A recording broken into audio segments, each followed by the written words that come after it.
Hola, quizás no sepas que este vídeo tiene una precuela. Esta es la segunda parte acerca del tema cómo encontrar un texto. Si no has visto el vídeo anterior, te recomiendo encarecidamente que le eches un vistazo primero. Link en la descripción y también aquí arriba a tu derecha.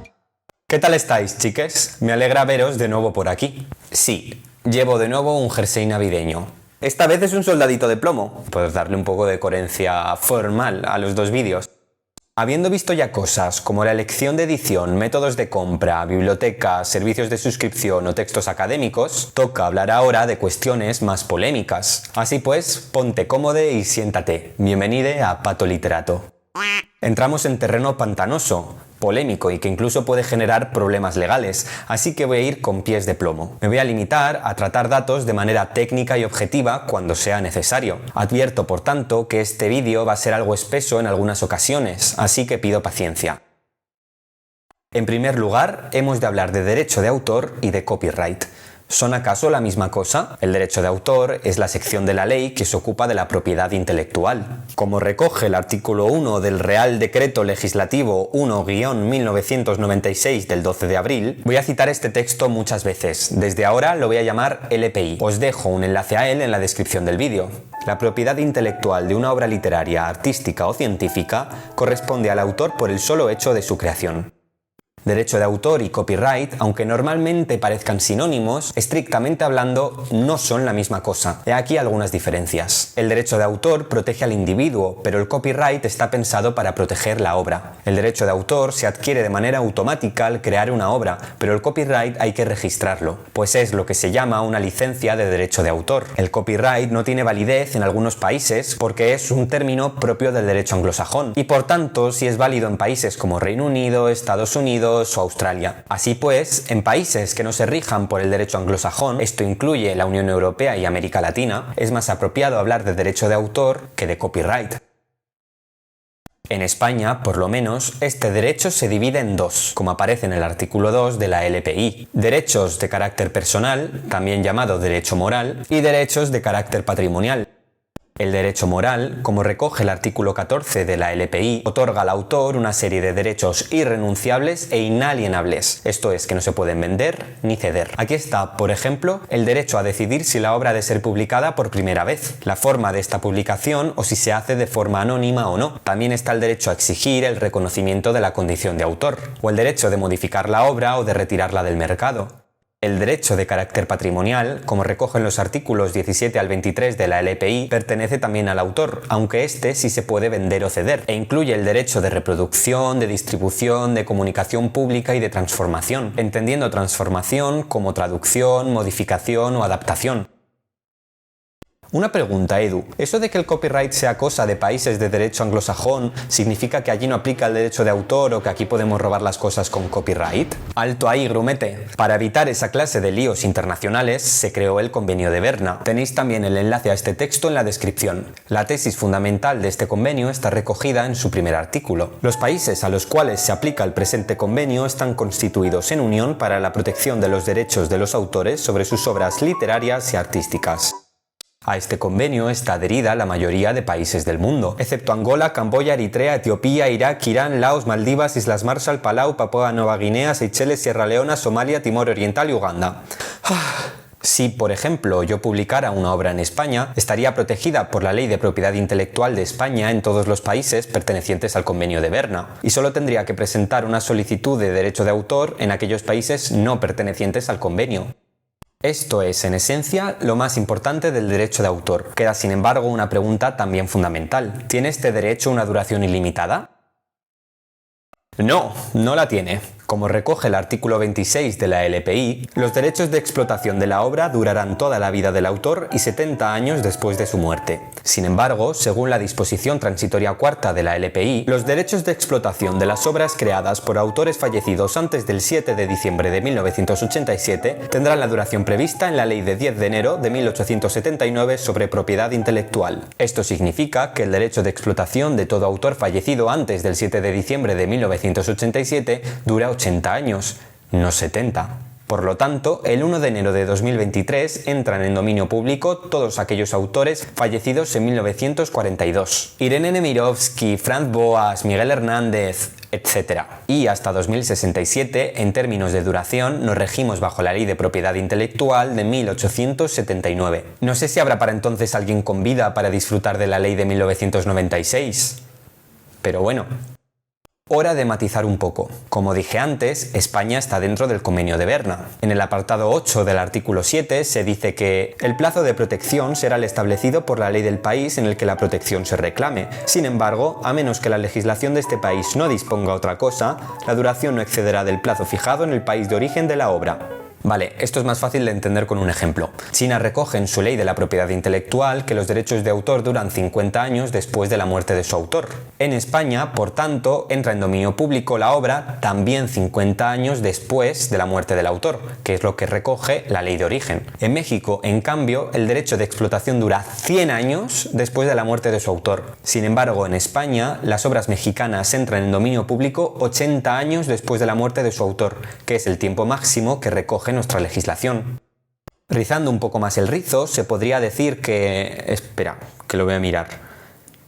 La sentencia judicial 177 del 13 de abril de 2015 por los derechos de Charles Chesterton marcó un antes y un después en materia de propiedad intelectual. Si bien ya había precedente con la sentencia del 20 de octubre de 1993 por Phil Collins o la sentencia del 6 de junio de 2006 en Alemania por una ópera de Puccini. Se dispuso que un país, si pertenece a la Unión Europea, no puede ser tratado distintamente a otro de la Unión. Esto quiere decir que, aunque la ley en Francia recoja que el derecho de autor expira a los 70 años del fallecimiento de su autor y que, por tanto, según el Convenio de Berna, las obras francesas en España también podrían entrar en dominio público 70 años después de la muerte de su autor, para no realizar discriminación, las obras francesas entrarán en dominio público en España 80 años después de la muerte de su autor, que es lo que recoge nuestra ley con las obras españolas. Ya lo sé, es un poco lioso. Si os habéis quedado con ganas de más y queréis ver un caso práctico relacionado con el autor austriaco Stefan Zweig, yo os recomiendo un vídeo la mar de interesante del canal Trotalibros, que tenéis por aquí, más o menos. Y ya que estamos recomendando, os recomiendo también un curso de la UCM acerca de derecho de autor que dura 2 horas y que podéis encontrar en YouTube. Enlace también por aquí. En resumen, para entender todo este embrollo, todo libro de España y de la Unión Europea entra en dominio público en España a los 80 años de la muerte de su autor. Libros de países no pertenecientes a la Unión Europea entran en dominio público en España según lo estipulado por cada país, siendo el plazo máximo lo que estipula nuestra legislación, esto es 80 años. 70 años en Reino Unido o Estados Unidos, 60 años en India, 50 años en China, etc. ¿Qué quiere decir que un libro entre en dominio público? Pues, como recoge el artículo 41 de la LPI, que puede ser utilizado por cualquiera siempre que se respete la autoría y la integridad de la obra. Queda libre, por tanto, el derecho de reproducción, de distribución, de comunicación pública y de transformación, sin tener que pedir permiso ni pagar a nadie por ello. A no ser que se coja una versión no original del texto que sí tenga derechos de autor. Si, por ejemplo, tal libro chino está en dominio público, pero tú coges una traducción nueva de hace 2 años, esa traducción tiene derechos de autor.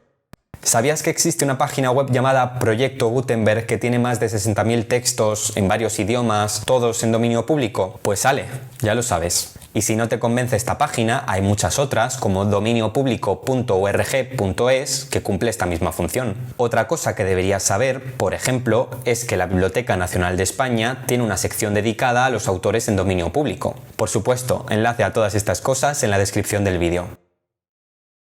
No sé si habéis oído hablar alguna vez del Creative Commons. Es este un término de origen anglosajón, al igual que el ya mencionado copyright. Sin embargo, este sí tiene validez legal en el ámbito no anglosajón, y por eso creo que merece la pena mencionarlo. Creative Commons es una licencia de derecho de autor con validez legal en la que el autor permite la distribución de la obra sin tener que pedir permiso. Es, en esencia, un código que nos hemos inventado para decir de manera rápida y directa si una obra puede ser distribuida sin permiso de su autor y bajo qué condiciones.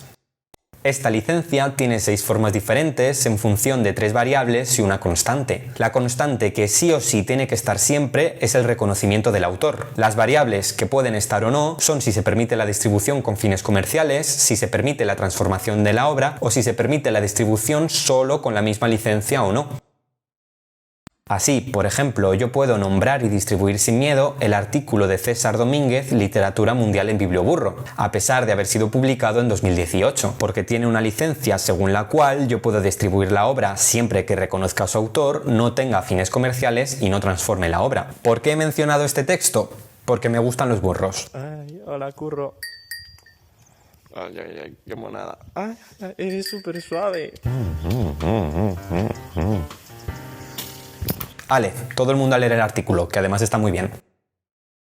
Ahora sí, entro en temas más controvertidos y, como dije al principio del vídeo, me voy a limitar a tratar datos de manera técnica y objetivamente cuando sea necesario. En primer lugar, quería hablaros del archiconocido Internet Archive y, en concreto, de la subsección que nos interesa, Open Library. Esta es una plataforma que tiene de todo, en concreto más de 30 millones de archivos de texto. Problema, desde hace tiempo la web corre peligro y ha sido acusada de atentar por completo contra la propiedad intelectual. Los hechos son los siguientes. Open Library tiene textos que actualmente están bajo derecho de autor. Sin embargo, este alega que cada texto digitalizado y puesto a disposición del público ha sido pagado y que además se otorga al usuario en forma de préstamo, por lo que no está incumpliendo ninguna norma como biblioteca que dice ser. Todo salió por los aires en marzo de 2020, cuando en plena pandemia y confinamiento, Internet Archive permitió el acceso simultáneo a un mismo texto en un acto que llamó Biblioteca Nacional de Emergencia. Y, obviamente, el juicio estaba servido. Este aún no se ha resuelto, por lo que está por ver en qué quedará la cosa.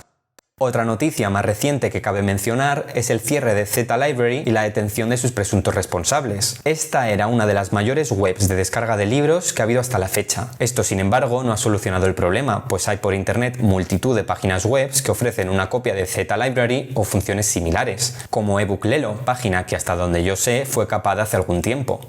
También os quería informar objetiva y neutralmente, pero no animar a que visitéis, porque eso sería delito, Sci-Hub o 12ft.io. Estas son páginas que permiten acceder a contenido restringido. La primera está especializada en artículos académicos y científicos, los cuales, si no formas parte de una institución que tenga acceso a ellos, pueden ser un poco caros. La segunda, en cambio, es más abierta a todo tipo de contenido, como noticias o artículos de prensa que tengan acceso limitado o por los que haya que pagar.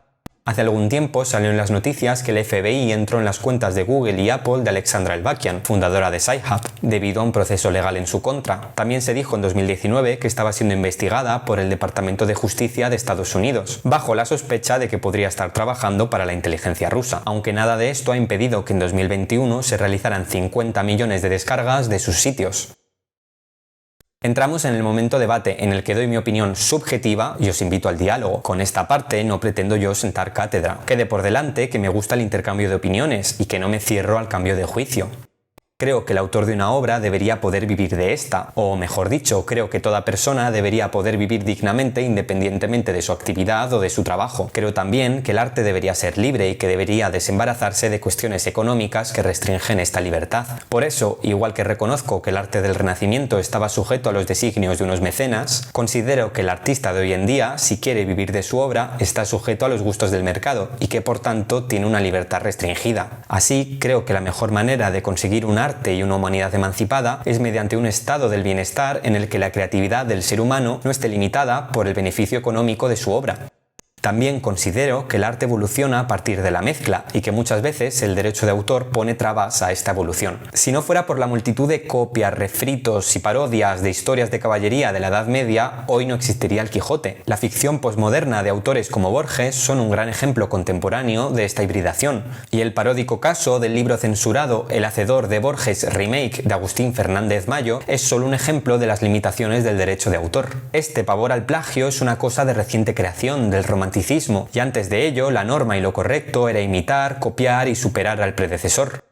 Con Barthes y su formulación de la muerte del autor se puso sobre el papel algo que lleva pasando desde siempre. Muchas veces el mundo de ficción supera al autor que lo ha creado. Por eso existen multitud de fanzines de Harry Potter, aunque J.K. Rowling sea un poquito transfoba, sesiones de rol en vivo u online del Señor de los Anillos o juegos hechos por fans de Pokémon ambientados en ese mundo. Y no creo que nada de eso sea negativo, salvo la transfobia.